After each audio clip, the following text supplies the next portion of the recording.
Hello प्यारे बच्चा लोग, मैं आई हूँ एक नया चैप्टर लेकर, that is exploring substances acidic, basic and neutral.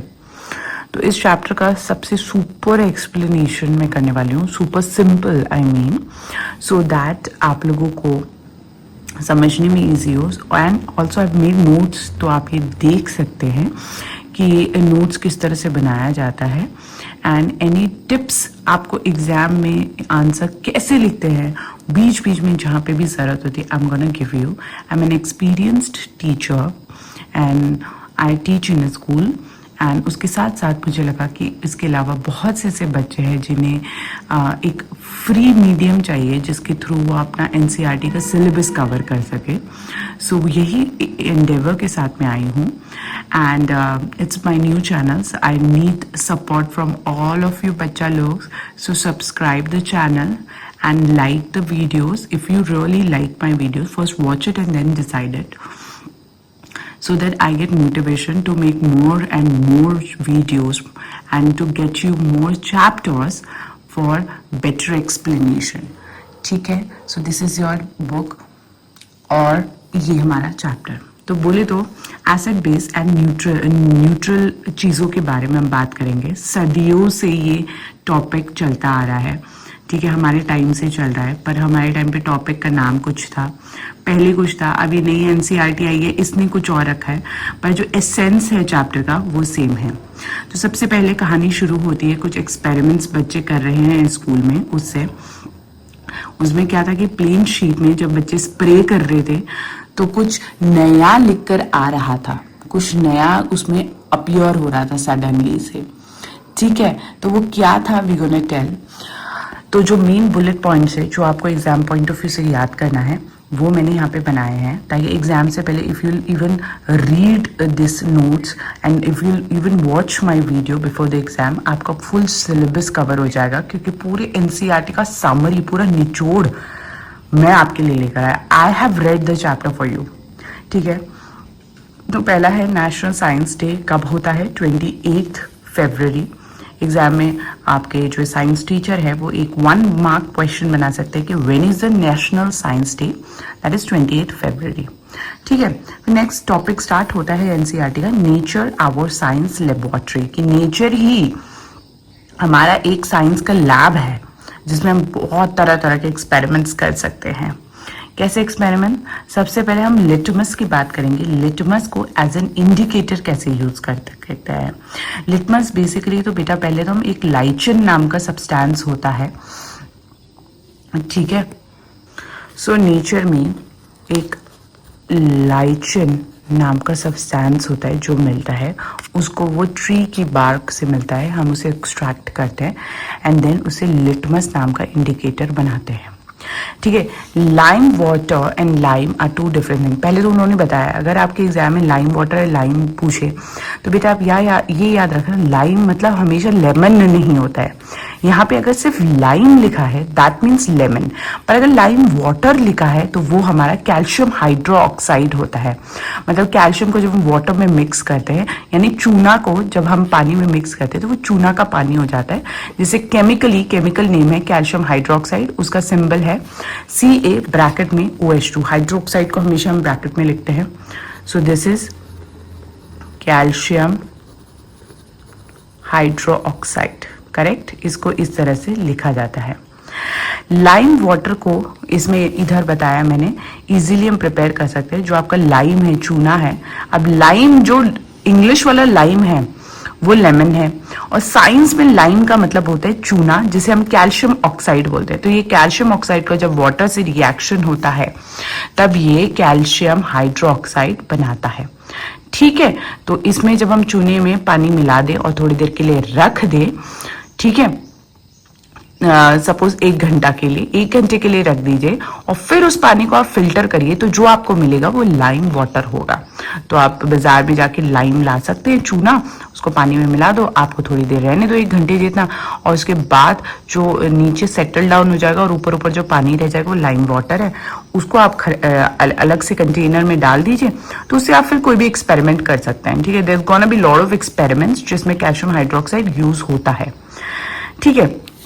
Litmus अब बात करते हैं लिटमस की। लिटमस एक नेचुरल सब्सटेंस है जो लाइचिन से मिलता है, ठीक है। ये सोल्यूशन के फॉर्म में भी आता है और पेपर स्ट्रिप्स में भी आता है। अगर आपने अपने स्कूल में ये चैप्टर कर लिया है तो आई एम श्योर आपकी मैम ने पेपर स्ट्रिप्स दिखाएंगे, कुछ इस तरह के blue litmus paper and red litmus paper. जिन्होंने नहीं किया है आई एम श्योर आपकी मैम दिखाएगी या सर दिखाएंगे, बिकॉज दिस इज बेसिक, ठीक है। ये लिटमस पेपर 2 कलर में अवेलेबल होता है, ब्लू कलर में और रेड कलर में। ब्लू एंड रेड ही क्यों होता है वो अभी हम बात करते हैं। तो अभी तक हमने क्या देखा कि लाइम अलग होता है, कैल्शियम ऑक्साइड होता है, और लाइम वाटर कैल्शियम हाइड्रोक्साइड होता है। फिर लाइचिन से हम लिटमस नाम का एक इंडिकेटर बनाते हैं। नाम से ही पता चल रहा है बच्चों, इंडिकेटर मतलब क्या, कोई चीज को इंडिकेट कर रहा है। वो किस चीज को इंडिकेट करेगा अभी बात करते हैं, पर अभी आपको ये देखना है कि जो लिटमस है वो ब्लू कलर का होता है। लिटमस का जो पेपर है या सोल्यूशन लिक्विड फॉर्म में भी उसको रखेंगे ना, पानी के फॉर्म में, वो ब्लू कलर का होगा या रेड कलर का होगा, ठीक है। इतनी बात हो गई। नेक्स्ट अब बढ़ते हैं यहाँ पे। तो जो हमारा रेड कलर का लिटमस और वो होता है, तो रेड वाले को जब हम किसी बेसिक सोल्यूशन में, ठीक है, डालेंगे तो वो हमारा होगा, वो टर्न करेगा लिटमस को ब्लू कलर में। अच्छा, उससे पहले हम बात करते हैं एसिड और बेस होता क्या है। यहां पे आ जाइए, इधर पे, यहां पे हम पहले समराइज किया है। जो भी कोई भी चीज जो खट्टी है टेस्ट में, वो एसिड को इंडिकेट करेगी। एसिड आपके जैसे कोई भी खट्टी चीज, जैसे लेमन हो गया, ऑरेंज हो गया, ठीक है, आंवला हो गया, इनमें एसिड रहते हैं, ठीक है। अलग अलग एसिड रहते हैं, सिट्रिक एसिड रहते हैं, ठीक है, एस्टिक एसिड रहते हैं। और अभी यहाँ पे मैंने नोट्स बनाए हैं, ये मैं आपको बताऊंगी, ठीक है। पर जो लैब में एसिड मिलते हैं ना, वो बहुत ज्यादा डेंजरस होते हैं, जिसे हम बोलते हैं कॉन्सेंट्रेटेड एसिड। 2 टाइप के एसिड होते हैं, एक होता है कॉन्सेंट्रेटेड एसिड, दूसरा होता है डाइल्यूटेड एसिड।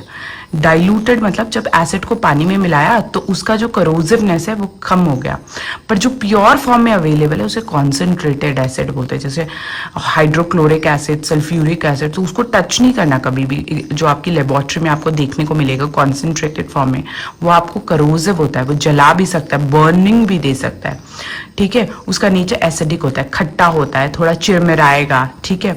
जैसे नेचर में कुछ एसिड मिलते हैं, जैसे कि आपको नींबू में, ऑरेंज में सिट्रिक एसिड प्रेजेंट है। टैमरिंड मतलब इमली में, खट्टे आम, जो कच्चे आम होते हैं हरे कलर के, उसमें आपका टार्टेरिक एसिड प्रेजेंट होता है। ग्रीन लीफी वेजिटेबल मतलब जो पालक, साग वगैरह होते हैं, उनमें ऑक्सैलिक एसिड प्रेजेंट होता है। दही वगैरह में लैक्टिक एसिड प्रेजेंट होता है। विनेगर, सिरका, जो आपके चाइनीज खानों में पड़ता है, उसमें एसिटिक एसिड प्रेजेंट है। और आंवला वगैरह जिसमें विटामिन सी भरपूर मात्रा में होता है, ठीक है, उसमें एस्कॉर्बिक एसिड प्रेजेंट होता है। अच्छा, this is very very important. हाँ, ये तुम्हारे एग्जाम में पक्का आएगा। आपके टीचर साइंस के कुछ भी पूछ सकते हैं कि लाइक कोई आप इनमें से मटेरियल दे दिया and they gonna ask you कि इसमें कौन से टाइप का एसिड प्रेजेंट होता है। This is mention in your NCERT, आपके एनसीईआरटी में दिया गया है। सो ये इंपॉर्टेंट है टेबल, ये आपको याद करना है। वही बात बेसिक चीज की करें, मतलब सिंपल भाषा में बोलो कि जैसे खट्टी चीज खाने की, ऑरेंज, सिरका, नींबू वगैरह, उसमें एसिड कोई ना कोई फॉर्म में एसिड प्रेजेंट होता है, ठीक है। और जो आपका सोपी होता है, जैसे साबुन वगैरह होता है ना, जो वो होते हैं हमारे बेसिस, ठीक है। तो बेस का मतलब जब भी मैं बोलूँ सोप से रिलेट कर लेना उसको, तो वो अगर टेस्ट करोगे तो कड़वा होगा, पर करना नहीं है, मैं बता रही हूँ, पहले साइंटिस्ट एक्सपेरिमेंट कर चुके हैं। सो आपको बस ये बात अभी मान लेनी है कि बेसिक सब्सटेंसेस जो होते हैं वो कड़वे होते हैं, वो सोपी में टच होते हैं। ऑफ कोर्स अगर सोप्स वगैरह बेस है हमारे, तो वो टच करने में स्लिपरी होंगे, फिसलेंगे, ठीक है। तो ये मेन डिफरेंस है एसिड और बेस में। तो अब बात करते हैं, अगर मुझे किसी सब्सटेंस को, ये कोई भी सब्सटेंस है, अब हर चीज को मैं टेस्ट करके तो नहीं देखूंगी कि भाई ये कड़वा है या खट्टा है, क्योंकि हर चीज टेस्ट करनी भी नहीं चाहिए, हमारे हेल्थ के लिए सही नहीं होती है, ठीक है। तो मैं क्या करूंगी, स्ट्रिप्स लूंगी, उसको डालूंगी सोल्यूशन में, उसको लिक्विड फॉर्म में कन्वर्ट कर दूंगी, पानी मिला दूंगी, और फिर वो स्ट्रिप्स डाल के मैं देखूंगी। अगर तो मेरा ब्लू कलर का स्ट्रिप रेड में कन्वर्ट हो जाता है, तो वो मेरा एसिडिक सब्सटेंस है। और अगर मेरा रेड स्ट्रिप जो है वो ब्लू में कन्वर्ट होगा तो बेसिक है। अब इसमें बच्चे अक्सर कंफ्यूज हो जाते हैं कि मैम अरे कैसे याद रखें ब्लू का रेड है कि रेड का ब्लू। पहले तो याद रखना कि रेड में कन्वर्ट हो रहा है तो ऑब्वियसली ब्लू स्ट्रिप डाली होगी, सेम तो नहीं डाली होगी, रेड में रेड ही डाला होगा या ब्लू में ब्लू, तो हमेशा उसका ऑपोजिट कलर होगा, तभी हम वो दूसरे कलर में कन्वर्ट हुआ है। और ब्लू में कोई चीज कन्वर्ट हुई है तो मतलब रेड स्ट्रिप डाली है। अब मैं कैसे याद करती हूँ, बी से बेसिक तो बी से ब्लू कलर में कन्वर्ट हो रहा है, तो यानी कि कोई चीज ब्लू कलर में कन्वर्ट हो रही है तो वो बेस है, तो रेड वाली ऑटोमेटिकली क्या हो गई, एसिड हो गई।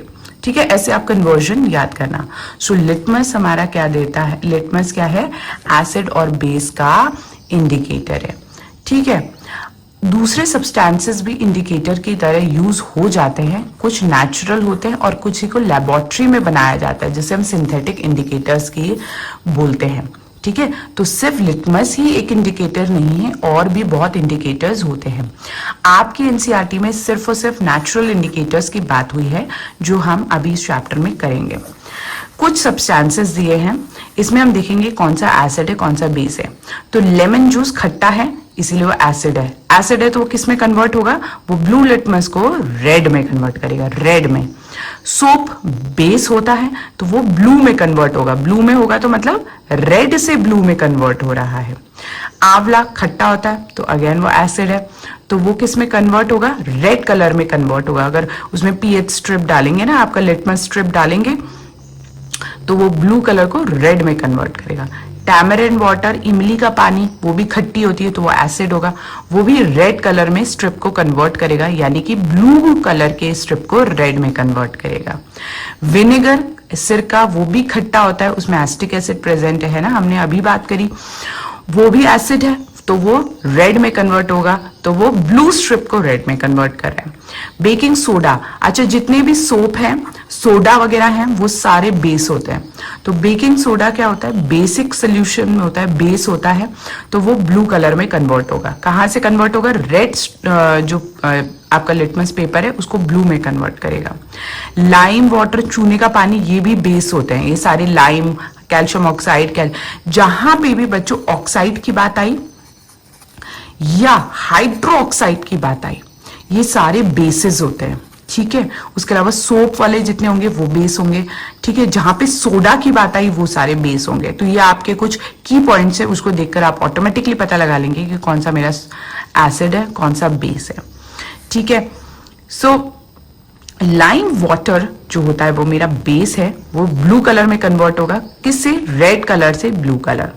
टैप वाटर जो पीने का पानी है वो न्यूट्रल है। न्यूट्रल का मतलब क्या होता है, आप ऑब्वियसली दिमाग लगा लो, ना जो एसिड होगा ना बेस है, ना वो बहुत खट्टा होगा ना वो बहुत खारा टाइप में कड़वा टाइप में होगा, बेस है न्यूट्रल, उसका कोई टेस्ट नहीं होगा, तो उसे न्यूट्रल बोलते हैं। जो हमारा पानी होता है टेस्टलेस होता है, कोई स्वाद नहीं होता है, इसीलिए वो न्यूट्रल है, तो उसमें कोई भी कलर चेंज नहीं होगा। तो याद रखना, जो भी न्यूट्रल सब्सटेंसेस होते हैं उनमें कोई कलर चेंज होगा ही नहीं। नेक्स्ट, वॉशिंग पाउडर, सोप हो गया तो वो बेसिक है, तो वो ब्लू कलर में कन्वर्ट होगा, यानी कि रेड लिटमस को ब्लू में कन्वर्ट करेगा। सुगर सोल्यूशन और सॉल्ट सोल्यूशन, ये दोनों ही हमारे न्यूट्रल सोल्यूशन हैं। ठीक है, ये भी अगेन इसमें कोई चेंज नहीं होगा। अभी तक आपको वीडियो अच्छी लग रही है बच्चों, आपको मेरी मेहनत अच्छी लगी है, तो प्लीज लाइक इट, ताकि आप जैसे और बच्चों में ये पहुंचे और वो अपने स्कूल में अच्छे से अच्छा स्कोर करे। बिकॉज मेरा उद्देश्य है कि साइंस में सब बच्चे 100 आउट ऑफ 100, 50 आउट ऑफ 50, ठीक है, 20 आउट ऑफ 20, जितने भी मार्क्स के आपके स्कूल में होते हैं वो उतना स्कोर करें। और इसके साथ साथ सब्सक्राइब करें। अगर आपको ये नोट्स चाहिए तो मैं आपको आपके ईमेल एड्रेस में ये नोट्स पूरा स्कैन करके भेजूंगी, पर सिर्फ उन्हीं को जो मेरे सब्सक्राइबर होंगे और जो रेगुलरली मेरे वीडियो लाइक कर रहे हैं। ठीक है, सो आप मुझे सपोर्ट करिए और मैं आपकी पढ़ाई सपोर्ट करूंगी। ठीक है, तो इसमें लाइचन की बात हुई है थोड़ी, कि लाइचन क्या होता है, वो लिटमस होता है, लिटमस जिससे बनता है, राइट, हमने बात करी थी। तो lichen are formed by the association to living organism, मैंने बोला था पेड़ों में होता है, तो लाइचन जो होता है एक फंगस और एल्गाए जो होता है, पेड़ में ना फंगस और एल्गाए जो होता है वो रहते हैं। ठीक है, वो पत्थरों में हो सकता है, पेड़ों में हो सकता है। तो उन जब ये मिलते हैं आपस में तो ये लाइकन नाम का सब्सटेंस बनाते हैं, ठीक है, जहाँ पे बहुत सारी बारिश होती है, उमस होती है, थोड़ी हवा क्लीन होती है वहीं पे, ठीक है। एल्गाए क्या होता है, हरे कलर का होता है, वो फोटोसिंथेसिस करता है तो खाना देता है। फंगस वहां पे रहकर उसको एक शेल्टर प्रोवाइड करता है, तो उनका काफी मिला जुला एक रिलेशनशिप है। तो फंगस एंड एल्गाए जहाँ मिलके रहते हैं वहां लाइकन, किसी में भी पत्थरों में हो सकता है, वो काई सी दिखती है तुम्हें, है ना, और पेड़ हो सकते हैं। तो उसी को निकाल कर फिर लेबोरेटरी में ले जाकर लिटमस नाम का सब्सटेंस बनाते हैं जो हमारे एसिड और बेस को बताएगा। हेलो, तो अब हम करेंगे red rose as an indicator. इसमें मैंने एक शॉर्ट्स बनाया हुआ है मेरे चैनल पे, आप देख सकते हैं, जिसमें मैंने थॉरली एक्सप्लेन किया है कि रोज पेटल को पहले क्रश करो, उसके बाद वार्म लिक्विड उसमें डालो, उसके बाद अगर एसिड विनेगर टाइप में कुछ डालोगे तो कलर चेंज नहीं होगा, वेराज बेसिक सोल्यूशन डालोगे तो उसका कलर ग्रीन हो जाएगा। ठीक है, ये आप उसमें देखो, मेरे चैनल पे जाके शॉर्ट्स में आपको अच्छे से मैंने एक्सपेरिमेंट करके दिखाया है। फैसिनेटिंग फैक्ट्स में जो बताया है, एक हाइड्रेंजिया नाम का फ्लावर होता है। देखो नेचर भी क्या चीज है ना, कि हाइड्रेंजिया एक ऐसा फ्लावर है, अगर सॉइल एसिडिक होता है तो वो देता है, यहां देखो, अगर एसिडिक होता है तो वो देता है कौन सा कलर, ब्लू कलर। और अगर हाइड्रेंजिया का जो सॉइल होता है वो एसिड बेसिक होता है तो वो देगा पिंक और या रेड कलर का फ्लावर। देखो कितना अमेजिंग है। ये जनरली ठंडे इलाकों में या जहां पे पहाड़ होते हैं, पहाड़ी इलाकों में ज्यादा होता है हाइड्रेंजिया फ्लावर। तो ये मैंने नोट्स में लिखा हुआ है, एसिडिक सॉइल में ब्लू कलर होगा और बेसिक में रेड या पिंक कलर हाइड्रेंजिया देता है। नाउ टर्मरिक को अब हमने देखो किस किस को इंडिकेटर में ले लिया, एक हमने लिया लिटमस को, ठीक है, दूसरा हमने लिया रेड रोज को। अब तीसरा हम जो इंडिकेटर की बात करें जिसमें हम एसिड और बेस की पहचान कर सकते हैं वो है टर्मरिक यानी कि हल्दी। ठीक है, जो लैब में प्रिपेयर होते हैं उस सिंथेटिक इंडिकेटर्स की आपके चैप्टर में बात नहीं हुई है, सिर्फ नेचुरल इंडिकेटर की बात हुई है। हल्दी भी जो है वो एसिड के साथ रिएक्ट नहीं करता, वो बेसिक के साथ करता है। वेरएज रेड रोज में क्या था, वो बेस के साथ रिएक्ट करता था, ये भी बेस के साथ रिएक्ट करता है।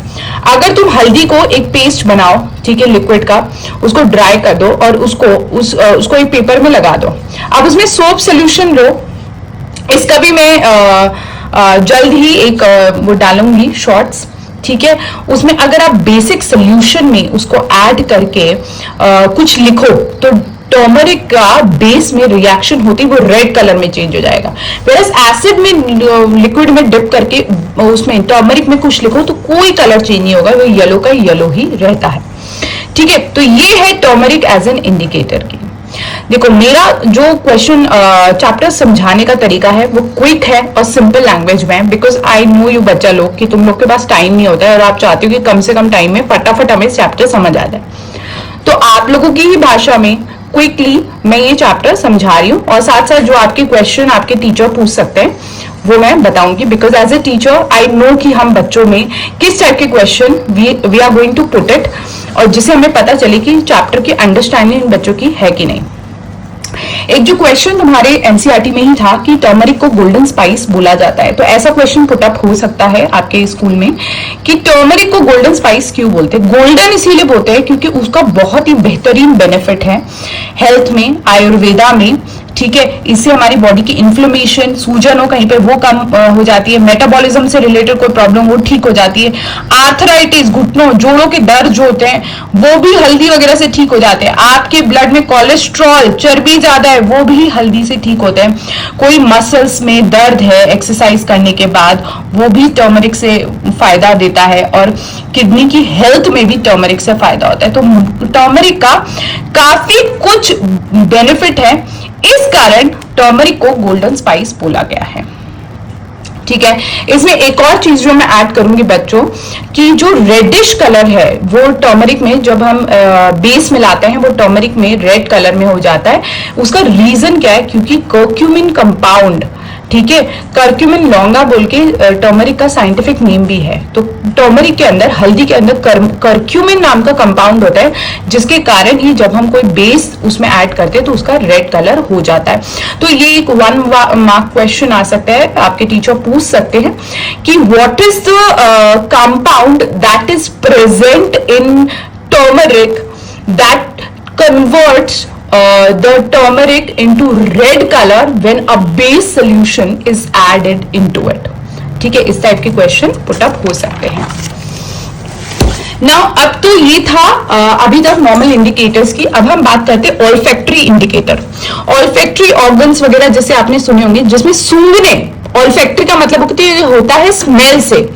तो ऐसे इंडिकेटर जिसे हमें स्मेल से बता दे कि ये इसमें एसिड है कि बेस है, तो उसमें एक्टिविटी 2.6 आपके एनसीईआरटी में बात हुई है, जहां पे हमने प्याज को लिया है, अनियन को चॉप करके उसके अंदर आप फिल्टर पेपर या क्लॉथ, कोई भी कॉटन क्लॉथ डाल के डिप कर दो, तो उसमें अनियन का पूरा रस और उसकी स्मेल भी आ जाएगी। अगले दिन आप उसको एक स्ट्रिप में कट कर दो, जैसे आपके लिटमस पेपर स्ट्रिप होते हैं। फिर उसमें आप एसिड या कोई न्यूट्रल सोल्यूशन डालोगे तो उसका चेंज कुछ, मतलब जैसा प्याज का स्मेल आ रहा है वैसे आएगा। लेकिन जैसे ही बेस कुछ डालोगे तो उसका स्मेल टोटली चला जाएगा। तो आपने अभी तक देखा है, सिवाय वो लिटमस पेपर का जो पीएच स्ट्रिप है उसमें ब्लू टू रेड और रेड टू ब्लू कन्वर्शन होता है, उसके अलावा रेड रोज हो गया, टर्मरिक हो गया, ठीक है, ये ऑल्फैक्टरी इंडिकेटर। ऑल्फैक्टरी मतलब, अब क्वेश्चन आ जाएगा आपके एग्जाम में, explain olfactory indicator with an example. तो आप कंफ्यूज हो जाओगे ऑल्फैक्टरी का मतलब क्या होता है। तो ऐसे सब्सटेंसेस जिनकी खुशबू में कुछ बदलाव आए जब वो एसिडिक या बेसिक मीडियम में हो, उसे ऑल्फैक्टरी इंडिकेटर बोलते हैं। उसमें आप ये एक्टिविटी, एक अनियन का एग्जांपल लेकर आप लिख सकते हो। आपको मैं ये एक्सप्लेन कर रही हूँ हिंदी में, सो दैट आपको अच्छे से समझ आए। If you want this notes, जो मैंने बहुत ही सिंपल लैंग्वेज में बनाया है इंग्लिश में, so that this answer you can write it down in your notebook very comprehensive way में। इफ यू वांट दिस, आप कमेंट सेक्शन में मुझे अपनी ईमेल आईडी दीजिए, and I will scan this my notes and I will send it to you all free, because I want कि आप बच्चे लोगों का बढ़िया से बढ़िया अच्छे से मार्क्स आए, बस यही मेरा एम है। पर for that you need to subscribe the channel and like this video. ठीक है, तो ये था ऑल्फैक्टरी इंडिकेटर का था। तो आप सब में देख रही हो कि एसिड में ऑलमोस्ट सारे इंडिकेटर सेम है और बेस में सिर्फ बदलाव हो रहा है। तो इस तरह से भी आपको याद रखने में इजी रहेगा। ये एक ट्रिक मैंने आपको बता दी है। एक साइंटिस्ट का जिक्र हुआ है आपके उसमें, आचार्य प्रफुल्ल चंद्र रे, जिनको पीसी रे के नाम से भी जानते हैं। ठीक है, ये father of modern Indian chemistry है। 1 वर्ड मार्क्स अगेन क्वेश्चन यहाँ पे बन रहा है, बहुत बढ़िया सा, योर स्कूल में एग्जाम में आ सकता है। Who is the father of modern Indian chemistry? तो प्रफुल्ल चंद्र रे, ठीक है, पीसी रे, ठीक है। इन्होंने डॉक्टरेट किया था यूनाइटेड किंगडम, यूके से वो डॉक्टरेट केमिस्ट्री में करके आए थे। ठीक है, और भी बहुत कुछ लिखा है, इतना हमें जानने की जरूरत नहीं है, हमें बस ये 3 लाइन जाननी है। तीसरा ये था कि इन्होंने इंडिया में पहला फार्मास्यूटिकल कंपनी स्टैब्लिश किया था 1901 में। फार्मास्यूटिकल बेटा कंपनीज वो होती है जहां पे दवाइयां बनती है, तो पहली ये दवाइयों की कंपनी प्रफुल्ल चंद्र रे ने ही इंडिया में स्टार्ट किया था, ईयर 1901। ठीक है, अब हम बात करते हैं कि एसिड और बेस को जब हम मिक्स कर देंगे, अभी तो हमने अलग अलग जाना है कि एसिड क्या है, बेस क्या है, अब इनको मिक्स कर देंगे तो क्या बनेगा। तो सिंपल सी भाषा में बोलूं तो जब एसिड और बेस को मिक्स करते हैं तो एक दूसरे को नलिफाई कर देते हैं, एक दूसरे के इफेक्ट को नलिफाई कर देते हैं, क्योंकि एसिड भी अपने आप में स्ट्रांग है और बेस भी अपने आप में स्ट्रांग है। तो दोनों की जब लड़ाई होगी, जब वो आपस में मिक्स होंगे, तो ना एसिड एसिड रहेगा ना बेस बेस रहेगा, वो न्यूट्रल हो जाएगा, सोल्यूशन न्यूट्रल हो जाएगा। ठीक है, तो इसी एक्टिविटी 2.7 में उन्होंने एक लेमन जूस लिया है, उसको पानी में पानी की 20 ड्रॉप डाल के डाइल्यूट किया है। फिर लिटमस पेपर में तुम चेक करोगे तो एसिड है तो रेड में कन्वर्ट हो जाएगा। अब इसमें तुम लाइम सोल्यूशन डालोगे, लाइम वाटर, याद रखना कैल्शियम हाइड्रोक्साइड, वाटर की जहां बात होती है, और हाइड्रोक्साइड है तो बेस है, तो जैसे ही बेस ऐड किया तो फिर क्या होगा, वो बेस बन जाएगा। तुम इसमें लिटमस पेपर में चेक करोगे तो वो ब्लू में आप कन्वर्ट करेगा ना। फिर दोबारा बेस डालोगे, इसमें दोबारा से एसिड डालोगे, बेसिक हो गया। अब बेस में एसिड डाला, एसिड में बेस, तो वो नलिफाई हो गया, न्यूट्रलाइज हो गया। तो ऐसे रिएक्शन जब वो सोल्यूशन ना तो जब वो लिक्विड ना तो एसिड रहता है ना बेस रहता है, तो हमारा न्यूट्रल सोल्यूशन होता है, जिससे और इस रिएक्शन को न्यूट्रलाइजेशन रिएक्शन बोलते हैं। बहुत इंपॉर्टेंट है, एग्जाम पॉइंट ऑफ व्यू से डेफिनेटली पूछा जाता है। ये रिएक्शन आप लिखो, रिएक्शन लिखोगे इसका 1 मार्क्स रहता है, ठीक है। एसिड प्लस बेस, जब एसिड और बेस मिक्स होते हैं तो जो सोल्यूशन अब बनता है उसमें क्या प्रेजेंट होता है, सॉल्ट प्लस वाटर रहेगा और हीट भी जनरेट होती है, ठीक है। आपको इससे रिलेटेड बच्चों जो भी डाउट है आप कमेंट सेक्शन में लिखिए, मैं पक्का उस डाउट को आपको क्लैरिफाई करूंगी, ये मेरा प्रॉमिस है, ठीक है। इसके साथ साथ अगर आप चाहते हो कि मैं चैप्टर को लाइव लेकर आऊं ताकि आपको ऑन द स्पॉट आपके जो भी डाउट्स हैं वो क्लियर करें, so help me increase the subscriber, because certain subscriber होने के बाद ही यूट्यूब अलाउ करता है लाइव वो। सो इफ यू वांट कि आप मैम के साथ इंटरेक्ट करो and if you want to know the questions और any extra, we can chat over there. पर फिलहाल नो प्रॉब्लम, हम लोग कमेंट्स में एक दूसरे के साथ वो करेंगे कॉन्वर्सेशन। सो कमेंट में आप अपने डाउट्स, आपको कोई पॉइंट नहीं समझ आया, let me know, and email ID if you want the this notes and subscribe the channel, only then, and if you like the video then only you will get the notes by me free of cost, ठीक है। अब इसी neutralisation reaction को daily life में कैसे use करते हैं, ठीक है। जब भी सपोज पहला एक तुम्हारे उसमें दिया है, चींटी काटती है, ठीक है, चींटी काटती है, बहुत दर्द होता है, बर्निंग सेंसेशन होती है, तो चींटी जैसे ही आपकी स्किन में काट रही है ना, तो फॉर्मिक एसिड उसने रिलीज करा है। अब एसिड के इफेक्ट को खत्म करना है तो बेस को ऐड करेंगे, क्योंकि बेस क्या करता है, न्यूट्रलाइज कर देगा। तो हम क्या करते हैं, बेकिंग सोडा अप्लाई करते हैं, क्योंकि मैंने बताया था सोडा जितने भी हैं वो न्यूट्रलाइजेशन रिएक्शन होता है, तो आपका वो जो स्टिंगिंग सेंसेशन होता है चींटी काटने के बाद वो खत्म हो जाएगा। तो आज के बाद चींटी जिसको भी काटेगी उसके ऊपर क्या अप्लाई करना है, बेकिंग सोडा। दूसरा एग्जाम्पल जो आपके एनसीईआरटी में दिया है कि जैसे किसान होते हैं, उनके खेत में जो मिट्टी होती है, बहुत ज्यादा केमिकल फर्टिलाइजर आप ऐड कर रहे हो ना, तो सॉइल क्या हो जाता है, एसिडिक हो जाता है। अब हमें चाहिए अच्छी ग्रोथ के लिए ना तो सॉइल बहुत एसिडिक हो ना बहुत बेसिक हो, न्यूट्रल रहना चाहिए उसका, बिल्कुल बैलेंस्ड, तभी प्लांट अच्छे से ग्रो करेंगे। तो हमें उसको बेस न्यूट्रल करने के लिए क्या करेंगे, हम ऐड बेस। तो बेस हम क्या ऐड करते हैं, हम जो बने हुए कंपोस्ट वगैरह, ऑर्गेनिक मैन्योर वगैरह होते हैं, ठीक है, सॉरी, हाँ, तो उसमें बेस ऐड करने के लिए हम बेस ऐड कर देंगे, जैसे कि लाइम वगैरह ऐड करते हैं। अब अगर हम खेतों में ऑर्गेनिक मैटर भी ऐड करते हैं, अगर बहुत ज्यादा सॉइल बेसिक हो गया, अब मान लो बहुत ज्यादा लाइम ऐड कर लिया, बहुत ज्यादा बेसिक हो गया, तो हम जो खाद होते हैं, जो घर में ये गड्ढे में तुम छिलके सब्जियों के, फ्रूट के डालो, ठीक है, वो थोड़ी टाइम में सड़ गल जाते हैं और खाद बन जाते हैं। अब ये खाद अगर तुम डालोगे, अगर सॉइल क्या बोलते हैं, किसी भी तरह का फर्टिलाइजर हो, मैन्योर हो, वो एसिडिक ही होगा नेचर में। तो अगर सॉइल बहुत बेसिक है तो तुम ये ऑर्गेनिक मैटर को डालो सॉइल में, क्योंकि ये इनका नेचर एसिडिक होता है, तो वो सॉइल को न्यूट्रलाइज कर देगा। अगर सॉइल न्यूट्रलाइज होने के बाद भी प्लांट में अच्छी ग्रोथ नहीं है, तो इसका मतलब सॉइल में न्यूट्रिएंट्स की कमी है। फिर अलग से न्यूट्रिएंट के वो पाउडर्स आते हैं, पैकेट्स आते हैं जो सॉइल की हेल्थ को बढ़ाते हैं, देन आपको तब डालना होता है। तीसरा कंडीशन न्यूट्रलाइजेशन का जो दिया है वो है कि जो फैक्ट्रीज में से, फैक्ट्री में सामान बनता है तो उसमें काफी वेस्ट निकलता है, और जो वेस्ट होता है ये बहुत एसिडिक होता है। अब ये किसी भी पानी में तुम रिलीज करोगे ना, चाहे नदी हो गया, लेक हो गया, पॉन्ड हो गया, ये सारे उसमें जो रहने वाले जीव हैं, फिशेस हैं, जो भी उनके सी ऑर्गेनिजम्स हैं, उनको उनके जो नेचुरल हैबिटेट है उसको खराब करेंगे, पल्यूट करेंगे, इतना पल्यूट कर देंगे कि वो मर जाए। तो एसिडिक को बिल्कुल उसका नलिफाई करने के लिए हम बेस ऐड करेंगे, ठीक है। तो जब भी हमें एसिडिक ये वेस्ट का वो खत्म करना है तो हम बेस ऐड करेंगे before releasing into near by water. तो पहले वो जो वेस्ट है उसमें बेस ऐड करो ताकि वो न्यूट्रलाइज हो जाए, देन फिर आप उसको रिलीज करो वाटर में। तो बच्चों इस टाइप के क्वेश्चंस आपके एग्जाम में आएंगे। कोई भी न्यूट्रलाइजेशन डेली लाइफ के क्वेश्चन आपके मैम और सर पुट अप कर देंगे, जैसे कि how can you use neutralization reaction in daily life, elaborate, 5 marks का क्वेश्चन डाल दिया। तो आप ये सब एग्जाम्पल को write it in your own word, पहले न्यूट्रलाइजेशन रिएक्शन एक्सप्लेन करोगे, वो रिएक्शन बताओगे जो मैंने अभी आपको दिखाया था, ठीक है, ये रिएक्शन आप लिखोगे, ठीक है। उसके बाद ये पूरे एग्जाम्पल्स आप समझोगे, बहुत सिंपल लैंग्वेज में मैंने इसे लिखा है। एक बार चैप्टर को रिवाइज कर लेते हैं। समरी है, इसमें क्या बोला था हमने, 3 टाइप के सब्सटेंसेस हमारे नेचर में है, एसिड, बेस और न्यूट्रल सब्सटेंसेस। हमें कोई भी सब्सटेंस एसिड है, बेस है, न्यूट्रल, हम इंडिकेटर के थ्रू पता करते हैं।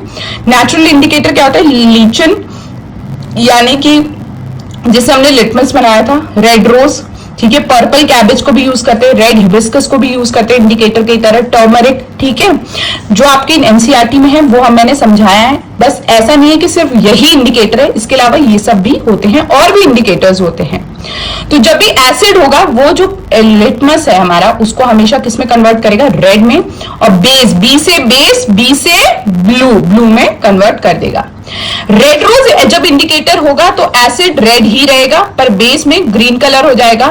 टर्मरिक में एसिड कोई चेंज नहीं होगा, येलो का येलो रहेगा क्योंकि हल्दी का कलर येलो होता है, और बेस में वो रेड हो जाता है।